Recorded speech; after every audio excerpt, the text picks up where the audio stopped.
नमस्कार। World news में आज अमेरिकी राष्ट्रपति डोनाल्ड ट्रंप ने यूक्रेन के राष्ट्रपति वोलोदिमिर जेलेंस्की के साथ बैठक की। दोनों नेताओं ने रूस यूक्रेन युद्ध को खत्म करने को लेकर चर्चा की।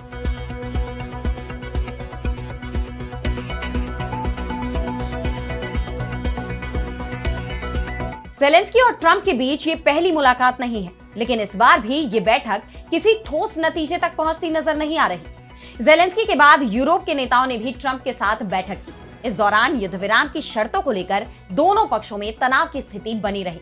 सवाल ये था कि आखिर रूसी राष्ट्रपति पुतिन पर भरोसा कैसे करें। हालांकि ट्रंप का दावा है कि जल्दी ही पुतिन और जेलेंस्की के साथ उनकी बैठक होगी, पर क्या पुतिन इस पर राजी होंगे, इसे लेकर संशय बना हुआ है। वहीं जेलेंस्की ने ट्रंप के सामने रखी शर्तें, क्या पुतिन को मना पाएंगे ट्रंप?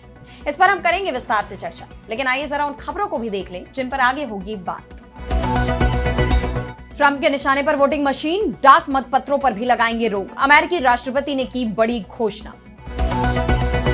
गजा में युद्ध विराम की उम्मीद, हमास ने अरब देशों की ओर से पेश किए गए युद्ध विराम प्रस्ताव को किया स्वीकार। अब फैसला इजरायल के पाले में। परमाणु कार्यक्रम को लेकर पहली बार ईरान का दिखा नरम रुख। ईरान के विदेश मंत्रालय का बयान, अगर अमेरिका और यूरोप हटाए प्रतिबंध तो ईरान भी नियम मानने को तैयार। और चलते चलते में देखेंगे, अंतरिक्ष में दिखे दूसरी दुनिया के पोर्टल को। नासा ने जारी की चौंकाने वाली तस्वीर। इन सभी खबरों पर हम विस्तार से करेंगे बात, लेकिन पहले एक नजर हेडलाइंस पर।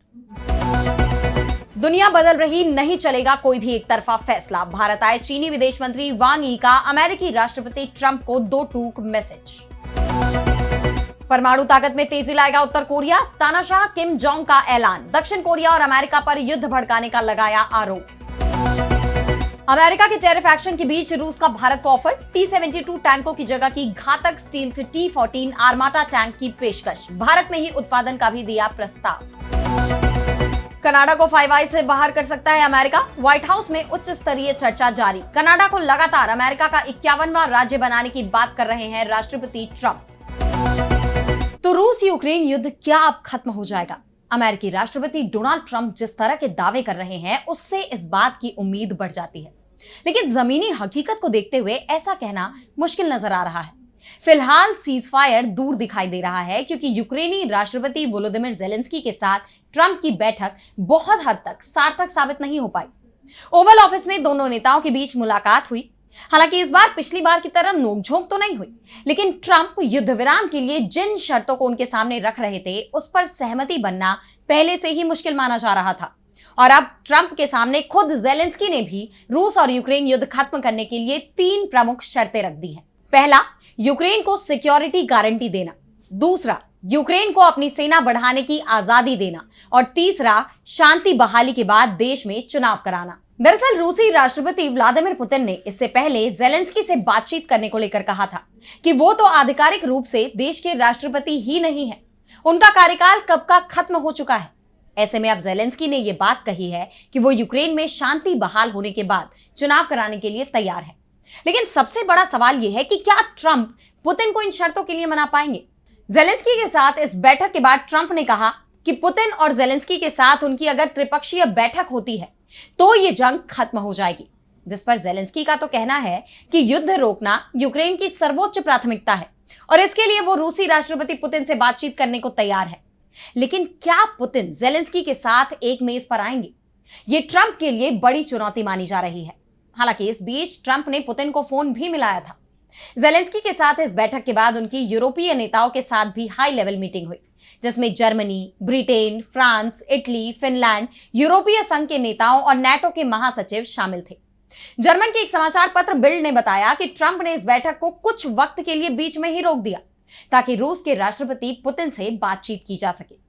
हालांकि इस बातचीत की कोई और जानकारी तो नहीं दी गई, लेकिन यूरोपीय नेताओं के लिए सबसे बड़ी चिंता यही है कि रूसी राष्ट्रपति व्लादिमीर पुतिन पर वो भरोसा कैसे करें। उन्होंने ऐसे किसी भी सुझाव को खारिज कर दिया जिसमें यूक्रेन को रूस के साथ शांति वार्ता में क्षेत्रीय रियायतें देने की बात कही गई है। यूरोपीय नेताओं का कहना है कि युद्ध विराम समझौते में यूक्रेन की संप्रभुता और सैन्य शक्ति से खिलवाड़ नहीं किया जाना चाहिए। जर्मन चांसलर फ्रेडरिक मर्ज ने यूक्रेन से डोनबास छोड़ने की रूस की मांग को खारिज करते हुए कहा कि ये ऐसा है जैसे अमेरिका से फ्लोरिडा छोड़ने के लिए कहा जाए। साफ है, जिन शर्तों पर ट्रंप युद्ध विराम करवाने का दावा कर रहे हैं वो इतने आसान नहीं है। ऐसे में अब देखना यह होगा कि क्या पुतिन, जेलेंस्की और ट्रंप की त्रिपक्षीय बैठक होगी, और अगर होगी तो इसका क्या नतीजा निकलकर सामने आता है। और अब बढ़ते हैं अगली खबर की तरफ, जहां हम बात करेंगे ईवीएम की।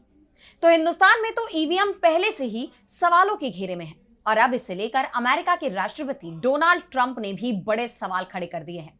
ट्रंप ने ईवीएम को गलत और गंभीर रूप से विवादास्पद बताते हुए कहा कि वोटिंग मशीनों और डाक पत्रों के जरिए किए जाने वाले वोटिंग से छुटकारा पाने के लिए 2026 के मध्यावधि चुनावों से पहले एक कार्यकारी आदेश पर वो हस्ताक्षर करेंगे।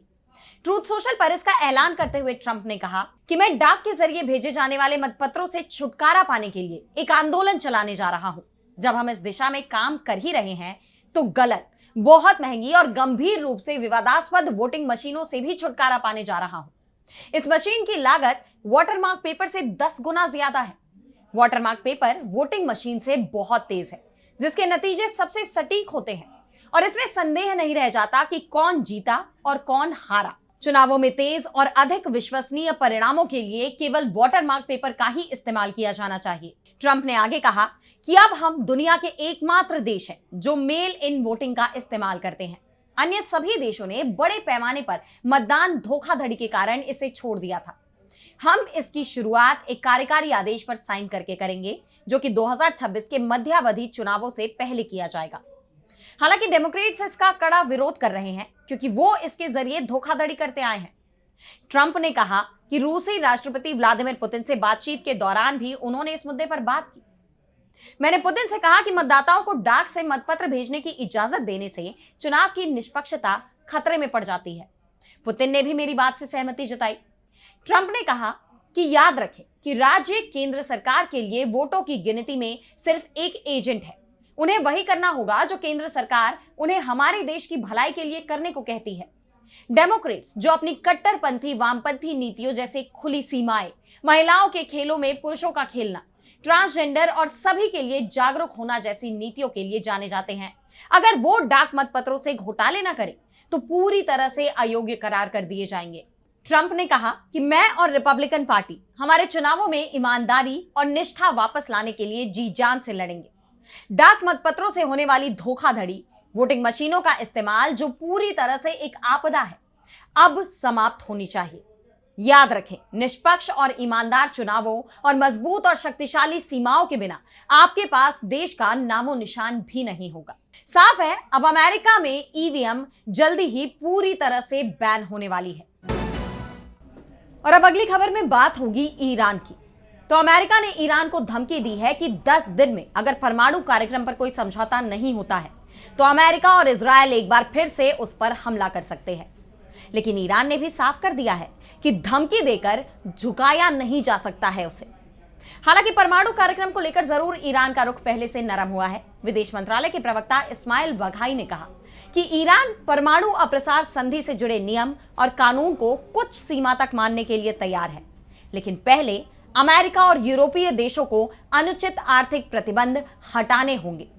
बघाई ने कहा कि 2015 के परमाणु समझौते JCPOA के समय भी ईरान ने यूरेनियम संवर्धन की सीमा तय करने और नई मशीनों पर रोक जैसी कई स्वैच्छिक पाबंदियां मानी थी। प्रतिबंध हटे तो हम भी सहयोग करेंगे, लेकिन बिना राहत के हमसे रियायत की उम्मीद ना करें। यानी ईरान ने यह साफ कर दिया है कि अगर अमेरिका और यूरोप की तरफ से अपने रुख में नरमी लाई जाती है तो ही ईरान भी अपना रुख नरम करने को तैयार है। इजरायल और अमेरिका के हमले को लेकर बघाई ने कहा कि इतिहास में पहली बार किसी देश की शांतिपूर्ण परमाणु साइट्स पर हमला हुआ और फिर वहां निरीक्षण की नौबत आई। यही वजह है कि सुरक्षा और सेफ्टी को लेकर चर्चा करनी पड़ी। बघाई ने अंतरराष्ट्रीय परमाणु ऊर्जा एजेंसी यानी IAEA के डिप्टी डायरेक्टर की यात्रा का भी जिक्र किया और यह साफ कर दिया कि ईरान सहयोग के लिए तैयार है।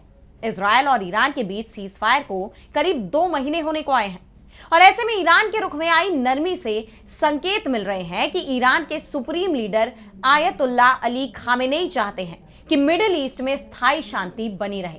और अब गेंद अमेरिका के पाले में है कि वो ईरान के रुख पर क्या फैसला करता है। और अब अगली खबर में बात होगी गजा में संघर्ष विराम की बनी उम्मीदों की। तो गजा पर 22 महीने से इजरायल के हमले हो रहे हैं। अमेरिका के समर्थन के चलते इजरायल दुनिया में किसी की भी नहीं सुन रहा। लेकिन अब ये जंग रुकने वाली है। फलस्तीनी गुट हमास ने गजा में युद्ध विराम के नए प्रस्ताव को मान लिया है। मध्यस्थ देशों मिस्र और कतर की तरफ से यह प्रस्ताव हमास के सामने पेश किया गया था। इस पर हमास का कहना है कि वो बातचीत के लिए तैयार है।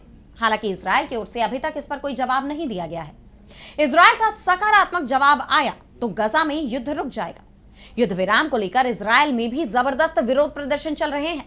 फलस्तीनी अधिकारियों ने बताया कि नए प्रस्ताव में 60 दिनों का युद्ध विराम होगा। इस दौरान कम से कम 10 जीवित इजरायली बंधकों को रिहा किया जाएगा और कुछ शव लौटाए जाएंगे। मध्यस्थों की ओर से समझौते की घोषणा की उम्मीद है। इसके बाद बातचीत शुरू करने की तारीख तय की जाएगी। नेतन्याहू की तरफ से सेना को गजा के बचे हुए हिस्से पर कब्जा करने के आदेश दिए गए हैं, लेकिन सेना के अंदर ही इसे लेकर विरोध हो रहा है। इजरायल की जनता भी नेतन्याहू की योजना का विरोध कर रही है, क्योंकि गजा के 75% हिस्से पर पहले से ही इजरायल की सेना का कब्जा हो चुका है और अगर बचे हुए 25% हिस्से पर भी कब्जे की कोशिश की जाती है तो इससे बंधकों की जान को खतरा हो सकता है। और इसी के चलते पूरे इजरायल में नेतन्याहू के खिलाफ प्रदर्शन चल रहे हैं। युद्ध विराम की मांग उठ रही है। माना जा रहा है कि बचे हुए 50 बंधकों में से 20 जिंदा हैं। कुछ पूर्व इजरायली सेना और खुफिया प्रमुख भी लड़ाई खत्म करने के लिए समझौते की मांग कर रहे हैं। आपको बता दें कि गजा में इजरायली हमलों के चलते 62,000 से ज्यादा लोगों की जान अब तक जा चुकी है। और अब चलते चलते में बात करेंगे अंतरिक्ष में दिखे दूसरी दुनिया के पोर्टल की। तो एलियंस को लेकर वैज्ञानिक तरह तरह की खोज कर रहे हैं। दूसरे ग्रहों पर जीवन या एलियंस को लेकर तमाम तरह के दावे भी सामने आते रहे हैं। वैज्ञानिक भी दूसरी दुनिया की तलाश में जुटे हुए हैं जहां पर जीवन मुमकिन हो। हर तरह से इस रहस्य को सुलझाने की कोशिश की जा रही है।